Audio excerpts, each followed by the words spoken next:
Sumainyo ang Panginoon. At sumayin Ang mabuting balita ng Panginoon ayon kay San Marcos. pagbuhay sa iyo, Panginoon.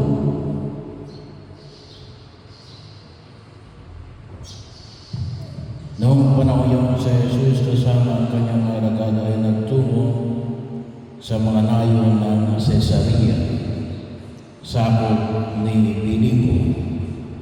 Samantalang sila'y naglalakbay, tinanong niya ang kanyang mga alagad, "Sino raw ako ayon sa mga tao?" Sumagot sila, ang sabi ng ilan ay si Juan Bautista kayo. Sabi naman ng iba, si Elias kayo. At may nagsabi pa, isa kayo sa mga propeta. Kayo naman, ano ang sabi ninyo? Sino ako? Tanong niya. Kayo ang Kristo.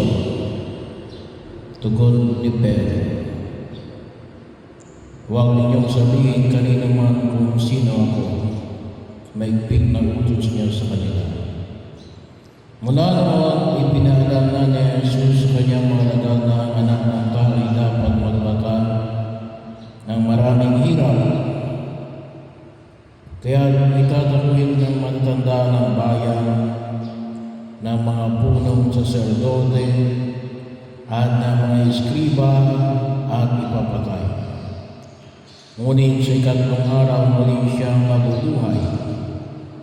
Maliwanag na sinabi niya ito sa kanila.